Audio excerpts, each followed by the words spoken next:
Greetings on this November 2nd, 2025.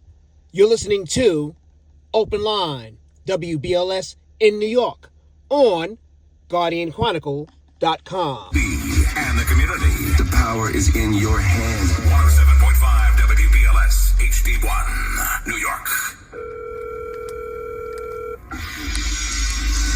Coming to you live from the studios of 107.5 WBLS. This is Open Line. We want to hear what's on your mind. Call us at 212-545-1075 or email us at openlinefm@aol.com. And a good morning and welcome to Open Line on this Sunday morning.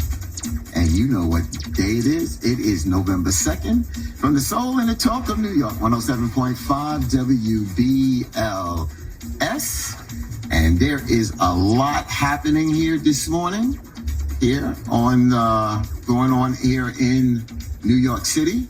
And I am just getting a couple of things lined up before we jump right into the show, because we just had a little technical hiccup right here and want to get everything working together. And now I have everything together. It's Marathon Sunday here in New York City, as tens of thousands of runners take to the streets for the TCS New York City Marathon. And for those just waking up, daylight savings time ended at 2 a.m. this morning. So you know what that means. It's fall. That means we fell back an hour. So you got a chance to get a little extra sleep. I'm your brother Fatin, your host of Open Line. And right here, as always, sitting right beside me is the brilliant balance of intellect, elegance, and truth-telling, the one and only sophisticated lady, Jennifer Jones Austin Esquire. Good morning, Jennifer. How are you doing this morning? I'm good. Just keep on blessing me and putting a smile on my face in the midst of all the madness. I thank you and I appreciate you. And as you know, I can say the same thing about you.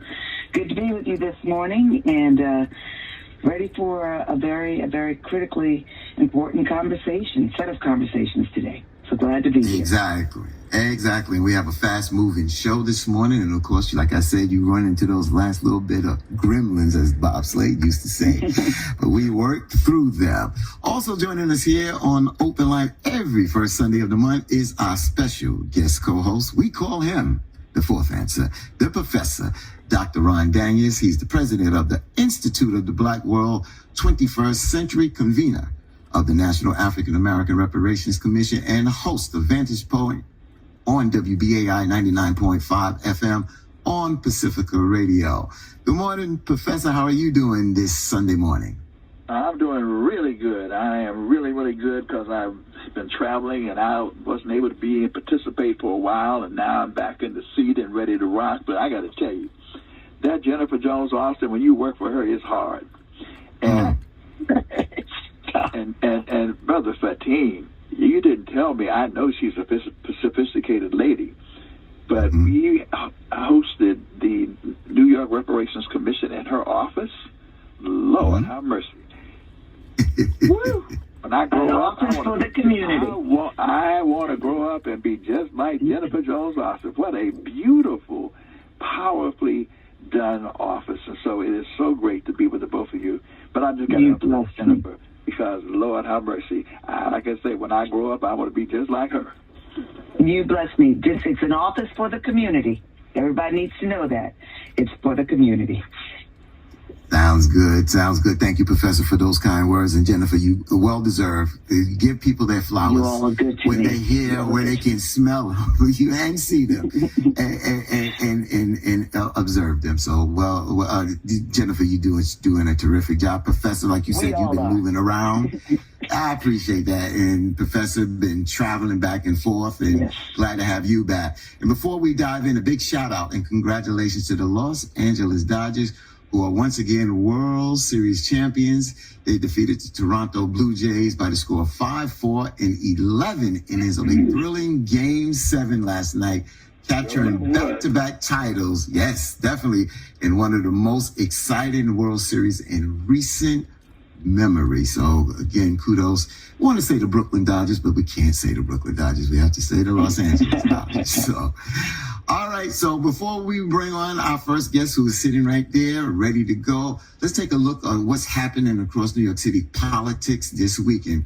Early voting officially ends today, and the general election is just 2 days away this coming Tuesday, November 4th. Now, New York City is seeing a massive increase in early voter turnout. Nearly 300,000 New Yorkers have already cast their ballots, more than 5 times higher than this point in the 2021 election.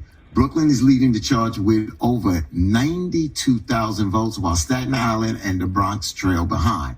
The race for New York City mayor remains one of the most closely watched contests in the nation, not just here in the city, but in the nation. According to the latest poll, Democratic frontrunner Zoran Mamdani holds a strong lead at 48%, followed by former New York Governor Andrew Cuomo, running as an independent at 32%, and Republican candidate Curtis Lee were at 16%.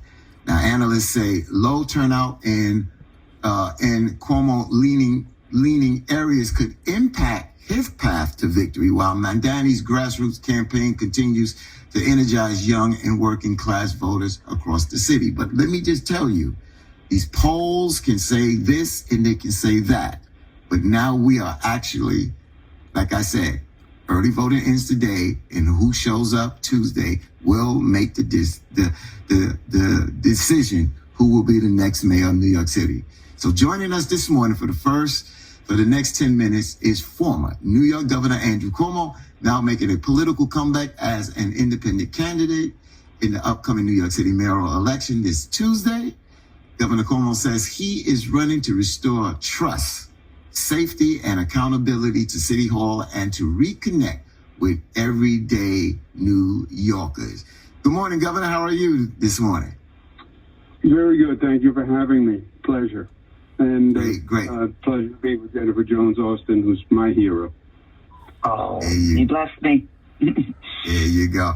Let me just say this to our callers because our time is short. Andrew Cuomo, former governor, I like to give the titles, proper titles. Former governor, New York Governor Andrew Cuomo has a busy schedule, so I appreciate for him taking some time to give us a call. We'll try to squeeze in 1 or 2 callers during this segment, so folks, call us at 212-545-1075. Again, that telephone number, I'll slow it down, 212-545-1075. Please respect his time and our time this morning. Let me turn to the governor. With early voting ending today and record turnout already being reported across the 5 boroughs, what's your message this morning to those New Yorkers who may still be undecided or who haven't yet gone to the polls? And secondly, the latest polls show you trailing Assembly member Zoran Mamdani by double digits, with Republican candidate Curtis Lee will also join support in certain parts of the city. What do you believe the major media and political establishment are missing about your campaign's momentum and message in these final hours before voters make their decision? Okay. Well, thank you very much for having me this morning. And I don't want to start off giving you a tough time, but the latest poll, which is on the front page of the New York Post today, shows a 6-point differential between me and Mamdani. So 6 points is a horse race, right? Because you're right, the turnout is so high all across New York City. I wouldn't trust any of those polls.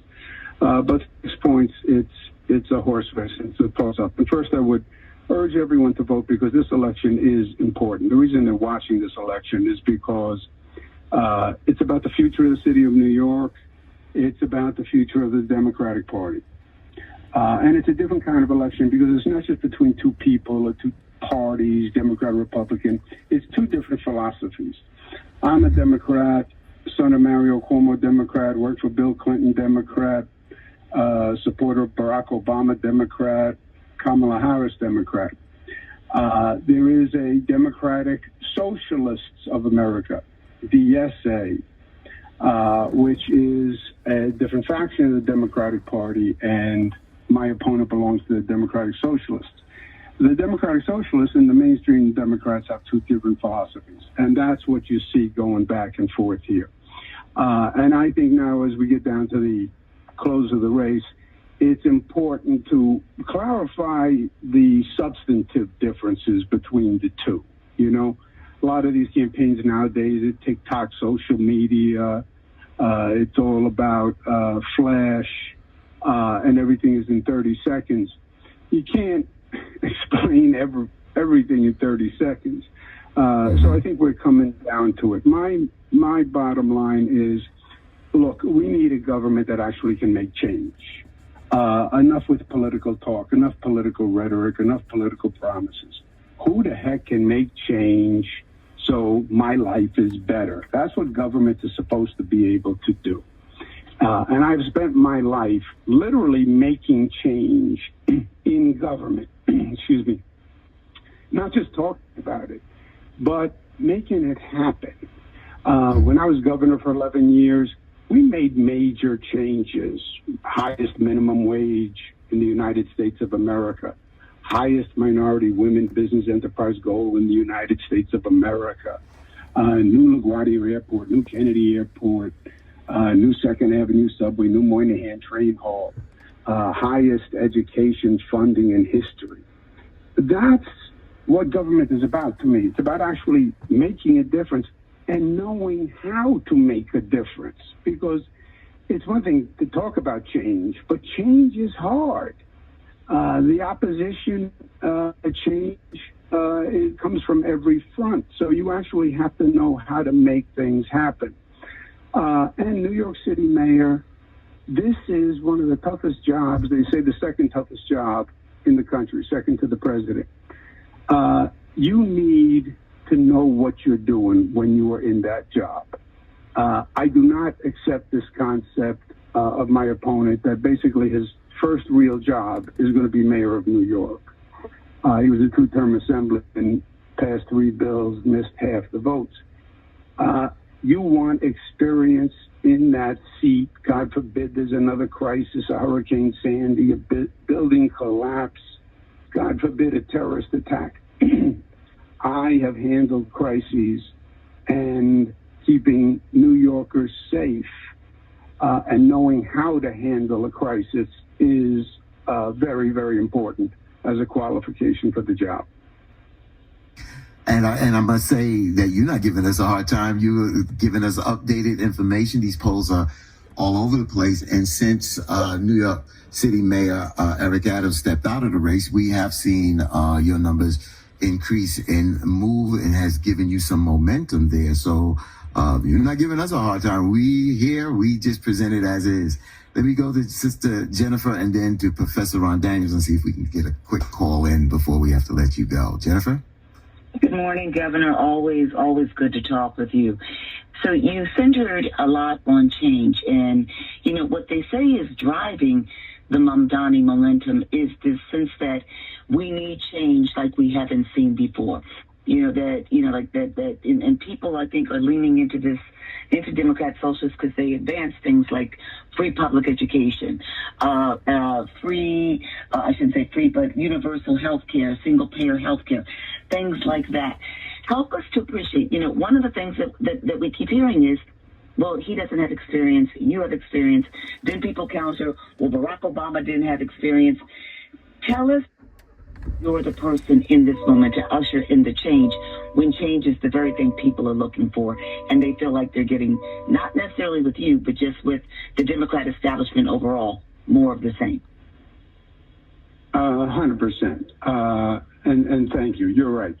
The people want change. People are unhappy with the way things are, major problems. Who can change my life? My opponent says, well, I'm new and I'm fresh and I have all these interesting ideas. Yeah, good. Except they're not real ideas. And nothing would come of them. Main idea, he says, is freeze the rent. I'm going to freeze the rent. Beautiful slogan, beautiful on TikTok. It's not possible. The mayor does not have the legal ability to freeze the rent. What he's talking about is a certain percentage of units, about 25% of all New York City housing units are rent stabilized units. And there is an independent board called the Rent Guidelines Board. That is, people are appointed by term. So there'll be appointments from Mayor Adams, who are still there. That board determines what the rent increase is on rent stabilized apartments. So freeze the rent. Yeah, beautiful slogan. I wish I came up with it, but it's not true. Free buses. Oh, that's great. Yeah, except that's controlled by the state. And the state said that proposal would take years to study. You know what that means? I know what state jargon means. Years to study means not in our lifetime. Well, universal child care, because the state is going to pass a tax on corporations all across the state, but all the money goes to New York City. I was governor for 11 years. My father was governor for 12 years. That law will never pass. So there's a difference between making proposals that sound good and things that can actually happen in reality. And I deal in the reality because I hate these false political promises, because they don't happen and then people become more cynical. The way we're going to lower rents, we have to build more affordable housing, hundreds of thousands of units. You need a city government more competent than you have seen in 20 years. It's got to be all hands on deck, because the reason the rents are so high is we have no supply. We have a 1% vacancy rate, which means supply and demand isn't working. Public safety, we have the highest attrition rate of police officers in history. The number of police officers is so low that they're being forced to work overtime, weekends, etc., and they're quitting. Mayor Adams proposed 5,000 additional police officers. I proposed 5,000 additional police officers. Commissioner Tisch, who my opponent said he would keep, she said we need 5,000 additional police officers. My opponent says he's against it. He wouldn't hire more police officers. I get the philosophy of the Democratic Socialists, and the Socialists believe in defunding the police. But in reality, the community needs police to keep them safe. Police who are respectful, police who partner with the community. But you need police in New York City. So it's the difference between rhetorical promises that will never happen but sound good, and real proposals that I can actually get done. You know me, Doctor. I don't say things that I can't get done. And there's been no governor in modern history that got more things done. I don't do a lot of things well in life. You don't want to hear me sing. You don't want to see me dance. You don't want to see me swing a golf club. But since I've been 18 years old, I was working with my father. I know New Yorkers, I know New York, and I know how to make the government work to improve their lives. And in this moment in New York City history, that's what we have to do. We're losing people. We're losing companies. It's too expensive. People are moving out. And we have to make real change fast to raise the confidence and optimism in New York City. And that's what I do. Got it. I'm going to go to the professor. I just want to say, because I think in this short period of time, we just don't have the time to really drill down in here. But I think it's fair when we say defund the police. A lot of politicians want to use that as a negative, and defund the police, where we look across the river and see Newark Mayor Ras Baraka take money and shift money into other areas that can help the community. He still has police in the community. Defund the police means shifting some money from the police budgets to fund community programs like mental health services, education, and housing to prevent crime and strengthen communities in other ways. And a lot of times people they weaponize that slogan, defund the police. We just don't have time to really break that down. But I think it's only fair that it's not fair to say that Mandani doesn't want to have police, because he definitely does want to have police there. But he'll be coming on in the second half of the broadcast, and he can respond to that. Let me bring the professor in. Professor Ron Daniels, question yes. for, yes, go ahead. I appreciate it. Quickly to the governor, have some familiarity with the Cuomo family. I was deputy campaign manager for Reverend Jesse Jackson. I had the honor of meeting your father in that capacity. Also, just quickly, Fatim, want to agree with you that this weaponization can be a problem. Governor, when you jumped into the race, there was kind of a assumption that black voters would immediately be a base constituency for you. I did hear you talk about the improvements, the dramatic improvements to minority businesses and so forth. But I am eager to ask you, why should black voters take you for granted? Is there a specific appeal, a specific agenda that is directed towards black voters that you can articulate for us? Yeah, good question. Let me just, first, if I can quickly, just avoid any confusion on defund the police. Mm-hmm. Defund the police, you're right, means get more money to community services, mental health services, social services, etc. I 100% support that. I'm talking about the actual number of cops. We have the smallest number of cops that we've had in modern political history. And what Mayor Adams, Commissioner Tisch, and I are saying is we have to hire 5,000 to get it to 40,000. Because you need 40,000 to have a full staff to stop people from quitting because of being overworked. That's what Mandami opposes. He opposes the increase in the number of police. And look, if Commissioner Tisch, who he says he is keeping because she's good, Mayor Adams was a police officer for 22 years. I worked with the state police. I ran the state police for 11 years, worked with the NYPD. Cops are quitting. You need more cops because they're just working overtime. That's not saying don't fund community services, etc. I don't think there was an assumption, Professor. I have a long history with the black community.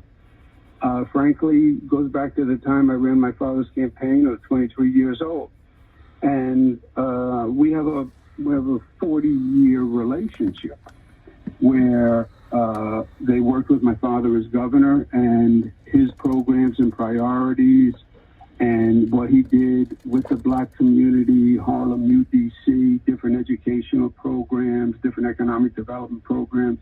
I was HUD secretary with Bill Clinton, Housing and Urban Development Secretary.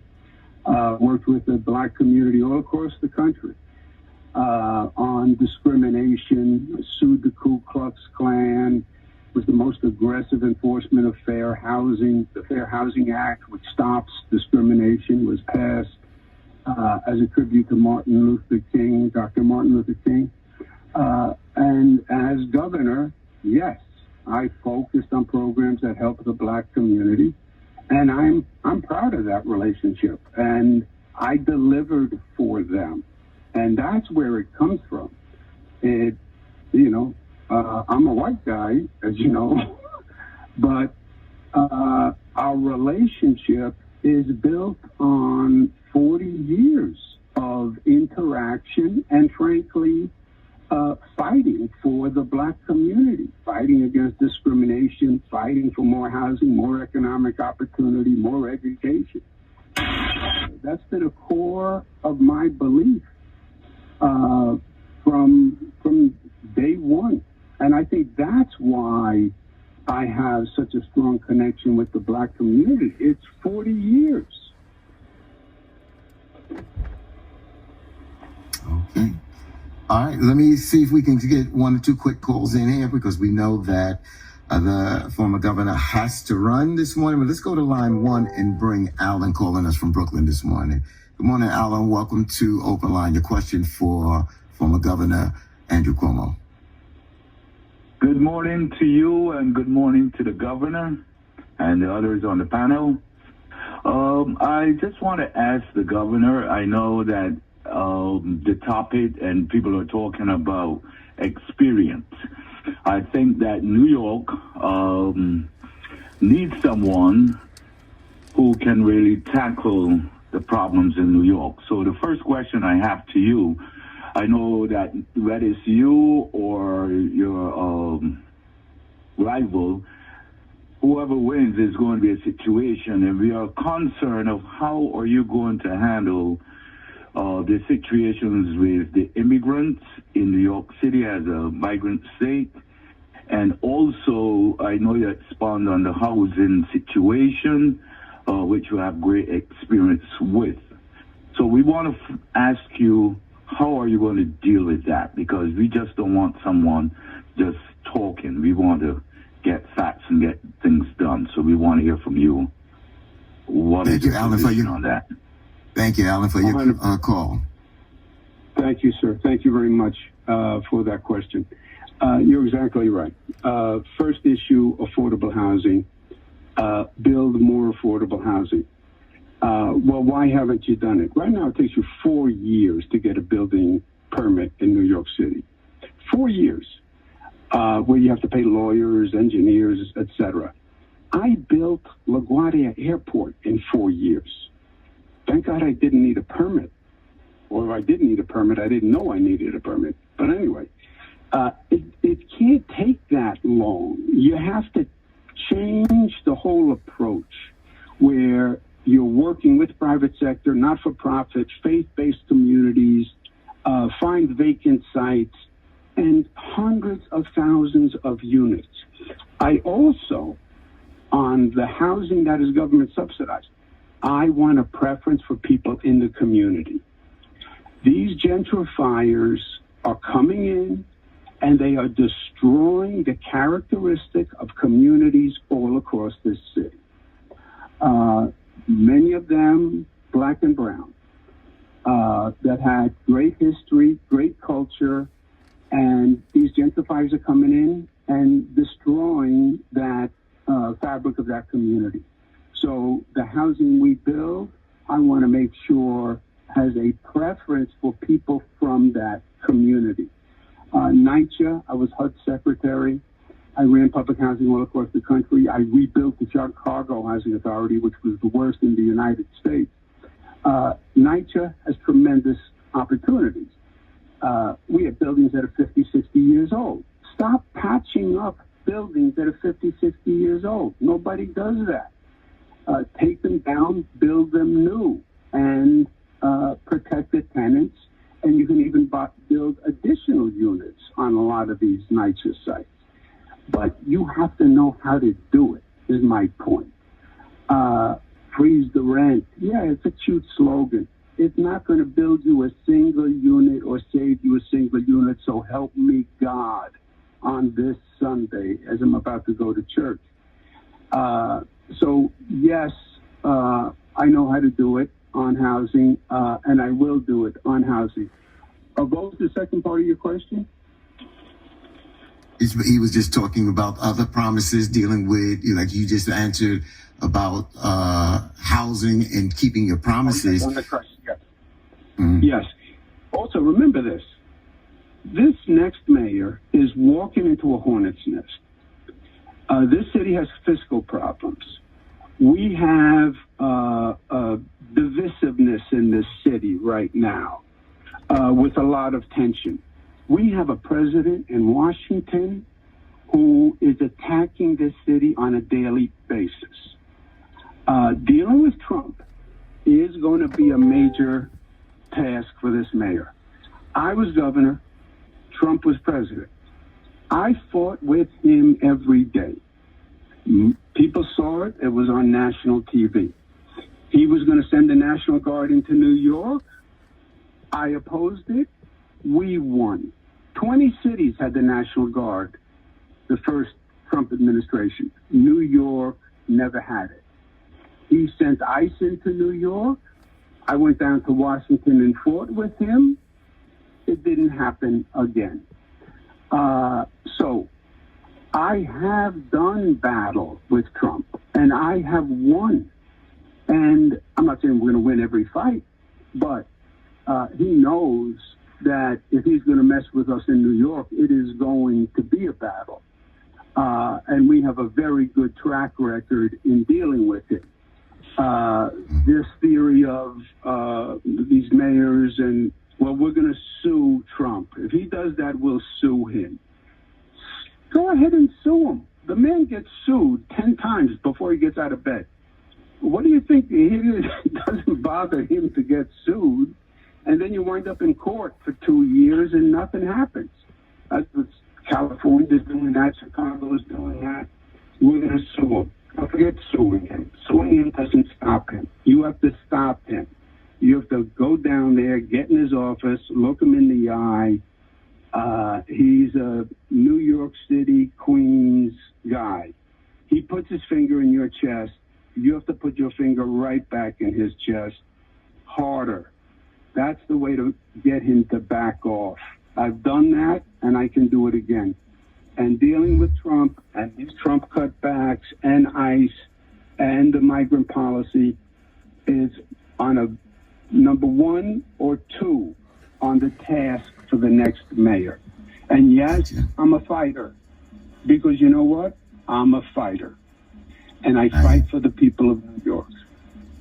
Well, I want to hold it right there. Matter of fact, Andrew Cuomo stayed past the time that he said he would stay.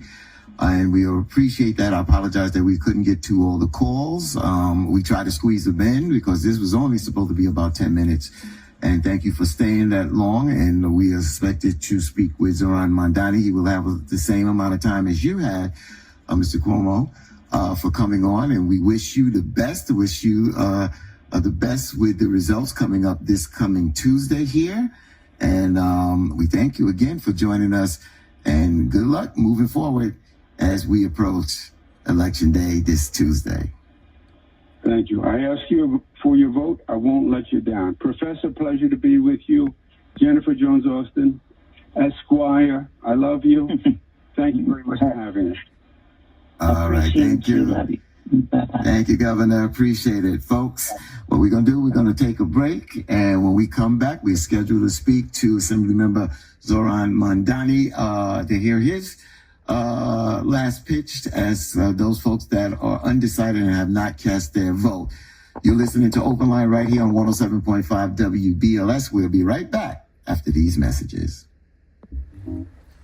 Welcome back to Open Line right here on 107.5 WBLS with Jennifer Jones-Austin, Esquire, our special guest host, the fourth answer, Professor Dr. Ron Daniels, and of course your host, Brother Fatim Muhammad. To reach us here on Open Line, give us a call, 212-545-1075.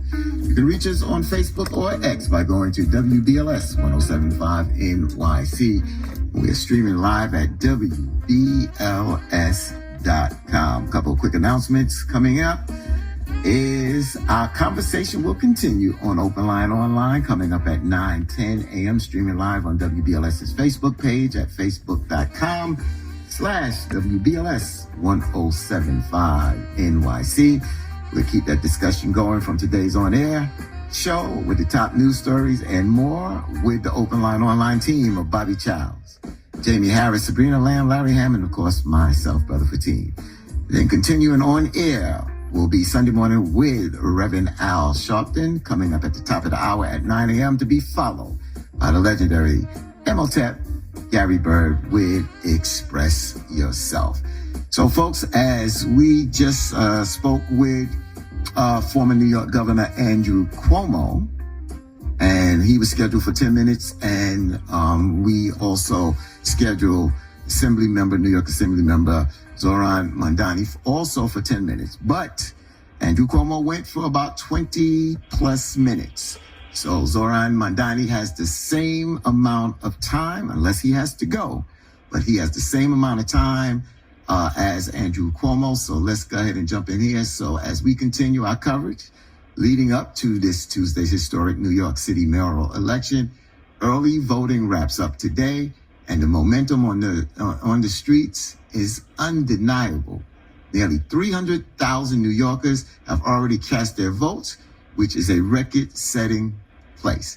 Now, in what's being called a generational election, voters will decide not only who leads City Hall here in New York, but what direction the city will take, progressive reform or more traditional leadership. And right now, all eyes are on Democratic nominee Zohran Mamdani, who continues to hold a commanding lead in the latest polls, 48% compared to independent candidate Andrew Cuomo at 32% and Republican Curtis Lee were at 16%.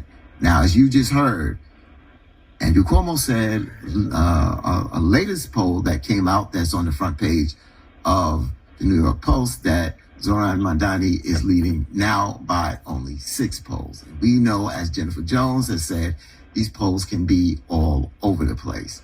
So joining us now is Zohran Mamdani, New York State Assembly member and the Democratic nominee for mayor of New York City, with vying to lead the city in this crucial November 4th election. He's running on a platform centered on affordability. We can squeeze 1 or 2 calls in. Please give us a call, 212-545-1075. Again, good morning, Assembly member. Good morning, Brother Fatima. It's such a pleasure to be back on. Thank you for having me. Good. And as I stated, you were scheduled for 10 minutes, but Andrew Cuomo went a little longer. So you have the same amount of time if you can stay. So we'll start there. So let me go ahead and start with the first question, then pass it on to Jennifer Jones-Austin, and then to Professor Dr. Ron Daniels. Zohran Mamdani, with record early voting turnout and your campaign's message resonating citywide, what do you believe New Yorkers are saying through this surge in early participation? And then secondly, as this race enters its final stretch, you face criticism from both sides. Some labeling your campaign too progressive, while others say you re-energize younger and working class voters. How do you define what new leadership for all New Yorkers truly means, and how will that vision take shape if you're elected on Tuesday? Well, I think when we look at these numbers of more and more New Yorkers coming out to vote, it's something that all of us should celebrate. And at the heart of it is a belief that people need to be able to see themselves and their struggles in their democracy. Because too often we talk about democracy like it's just an ideal or a value, when in fact it has to have a relevance to working people's lives. And I think that the New Yorkers we're seeing come out right now, it's because for the first time in a long time, they're seeing the struggle that is on the brink of pushing them out of the city that they call home. That struggle being the cost of living crisis is finally at the heart of a political campaign here across the 5 boroughs. And that's the campaign we've been running for more than a year. It's a campaign that looks at this moment in time and understands it as effectively a reverse Great Migration, where we have lost more than 200,000 Black New Yorkers over the last few decades. We've lost 19% of our population of Black children and teenagers, and we are pretending as if we are merely spectators to this, when in fact politicians are actors in this crisis. And we have the question of, do we want to provide relief to New Yorkers, or do we want to pour gasoline on the fire that is this cost of living crisis? And I think that, to your point of how do we define new leadership, I think some of it is also going back to Albert Einstein in many ways, who said, doing the same thing over and over and expecting a different result is in fact the definition of insanity. And we have tried these other politicians before. We have tried their politics before. And look where we are. We're the most expensive city in the United States of America that's in danger of becoming a museum of where working people used to be able to thrive. And for all of the talk about experience, I think we've lost sight of something that President Barack Obama said many years ago. And I appreciated the chance of having a conversation with him yesterday, and what he had said was, there's an old saying which says, there's no fool like an old fool. Cheney and Donald Rumsfeld have a lot of experience. They have a great resume, but it's not how much experience you have, it's whether you learn from your experience that matters. And I think sadly what we see in the politics and the politicians of the past is that their experience is only doomed to repeat itself. There's no room for reflection, growth, or even apology. And I am looking forward to a new kind of politics that seeks to serve the people of experience. They have a great resume, but it's not how much experience you have, it's whether you learn from your experience that matters. And I think sadly what we see in the politics and the politicians of the past is that their experience is only doomed to repeat itself. There's no room for reflection, growth, or even apology. And I am looking forward to a new kind of politics that seeks to serve the people of the city, not serve oneself at the expense of those people. And real quickly, two things that Andrew Cuomo said this morning, I said I was going to clear up with you. He said the first thing is that there's a rent guidelines board and that you don't have the legal right to freeze rents. And then he talked about defunding the police, and I brought up how a lot of folks, politicians especially, some politicians especially, want to use or weaponize that slogan. And I explained exactly what defunding the police means, meaning shifting some money from police budgets to fund community programs like mental health services, education, and housing to prevent crime and strengthen communities in other ways. Would you like to address the freezing the rent and what you mean and how, and do you have the legal right and can you get that done? And also, what do you mean by defund the police?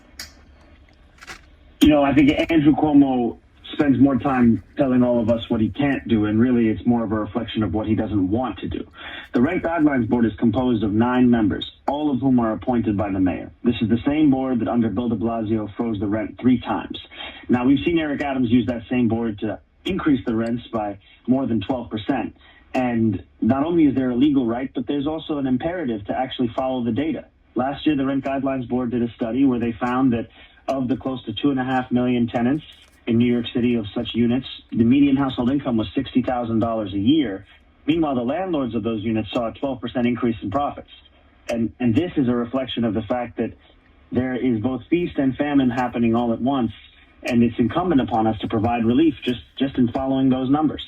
And so I'm proud to say, yes, that I have run on a commitment to freeze the rent for 4 years for rent-stabilized tenants, and I am fully confident in my ability to do so, even just by looking at recent history. And, you know, what I've said time and again when it comes to the police is I'm looking forward to working with them, to being partners in delivering public safety, and I'm also looking forward to asking police officers to just do police work, because today what we see is we are asking these officers to be police officers, to be mental health workers, to address the homelessness crisis. And no matter how many times Andrew Cuomo says it, I'm not running to defund the police. I'm running to ensure the police can focus on serious crimes and that we create a Department of Community Safety that would be tasked with addressing the mental health crisis, the homelessness crisis, because right now what we see in this city is an attempt to ask officers to do nearly every job we can think of responding to the fracturing of the social safety net. It's time for us to actually address these issues systemically in the manner that they actually deserve. Folks, you heard it from Zoran Mandani on both of those. Let me turn over to Sister Jennifer and then the professor. Jennifer? Good morning. Good morning, Mr. Mamdani. It's a pleasure to have you on. You know, I think what people are excited about when they listen to you is the vision, the hope for something more.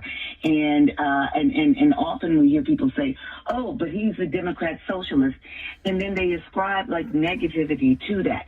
Can you just once in this moment, as we go to the polls, help people understand what Democrat socialism is all about, and others who've been Democrat socialists, so people understand for themselves?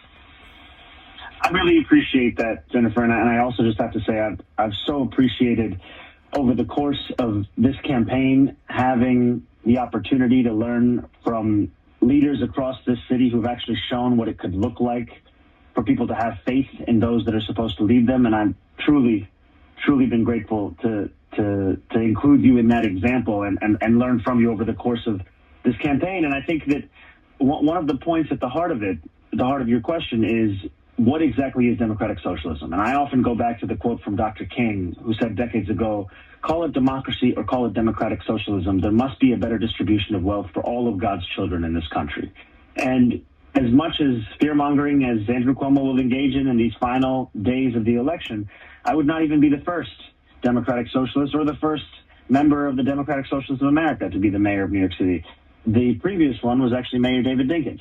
And I think this speaks to a belief in the dignity of each and every New Yorker and an understanding that it's city government's job to ensure that we deliver that dignity. We're not talking about wants. We're not talking about likes. We're talking about needs. We're talking about childcare. We're talking about housing. We're talking about public transit. These are the things that are pushing New Yorkers out of this city. It's time that we finally deliver on them for each and every person who calls the city home. Well said. Well said. Professor? Yes, it is great to meet Mr. Mandani. I just want to say that had an opportunity to be invited to the gala for the Mosque of Islamic Brotherhood, where Imam Talib, who's a dear friend of mine, invited me to come. And I also had an opportunity to attend the Forest Hill rally a week ago Sunday, I think it was, at the invitation of Reverend Dr. Patrick Young.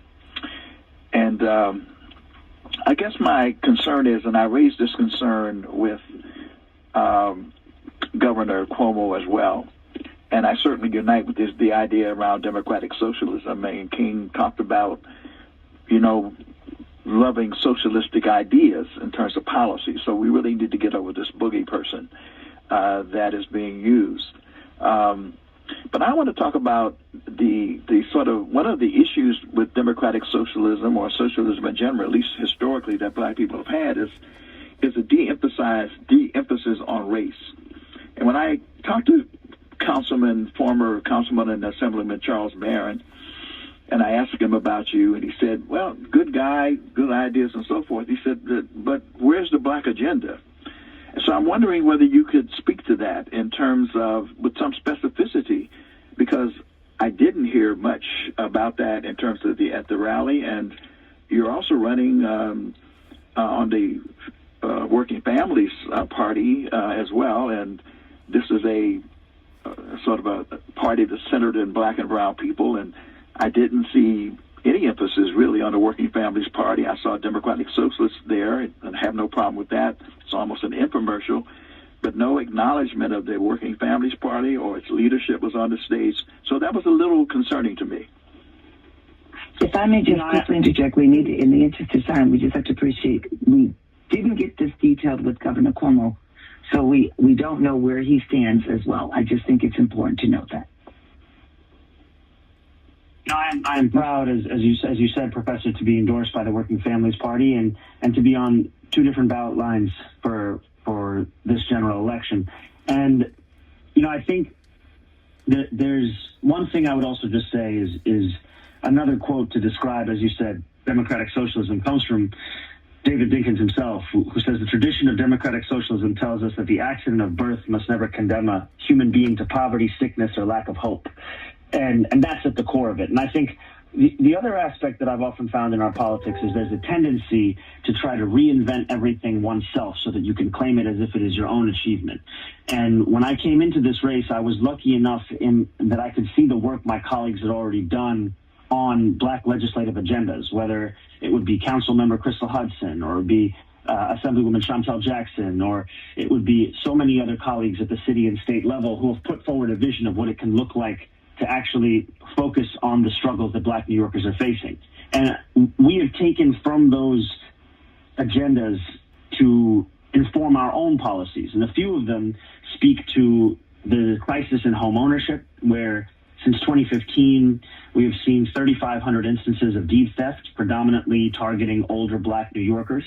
And that's why we've said we would create an Office of Deed Theft Prevention. That would be one that would be investing in with tens of millions of dollars to provide legal services, and also to learn from the example in Philadelphia of a tangled title fund where the city would proactively go out and help older residents in creating their inheritance, their wills, because so often somebody will knock on the door, take advantage of an older New Yorker who wants to pass their house on to their child, and then in the end that older New Yorker might even lose their house. The other aspect here is when we say we want to turn the page on the politics of the past, it also means turning the page on the policies of the past. And one of those policies was created by Rudy Giuliani, the tax lien sale. This is a system whereby you could pay off your entire mortgage, but if you're delinquent on your water bill or your property tax bill, the city will look to sell that bill to a third-party debt collector. I know this because I was a foreclosure prevention housing counselor before I was an assembly member. And the city is actually 6 times more likely to sell that lien in a black neighborhood than a white neighborhood. I've said that I would abolish this tax lien sale.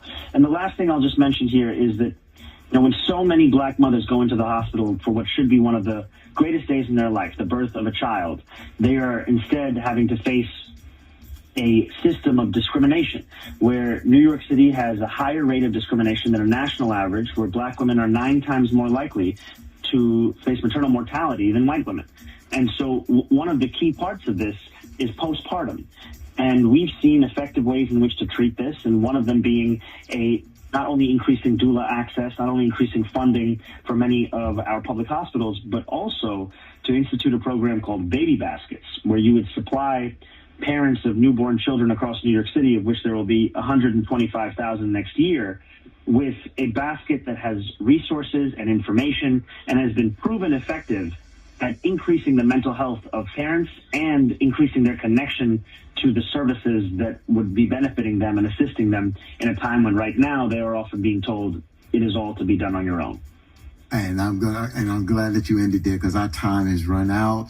I apologize where I was not able to get to any of the calls, but this is where it's your time to be heard, the candidates' time to be heard. You heard from Zoran Mandani just now, Assembly member here in New York, and you also heard from former governor of New York, Andrew Cuomo. Today, early voting ends this evening, and the general election is this coming Tuesday, November 4th. Get out there, exercise your right. This is a very, very important race. With that being said, again, thank you, Zoran Mandani, for joining us, and good luck this coming Tuesday, okay? I really appreciate it, and I look forward to not only these next 3 days, the chance to make the case to New Yorkers, but also to win this election on Tuesday and then to return back here to continue to speak about what New York City deserves and how we can deliver it. And we will set that up if you win, definitely there. I'm going to have to end it there. I want to thank our team, but we are out. We'll talk to you next Sunday. Look forward to being back. You've been listening to Open Line right here on 107.5 WBLS.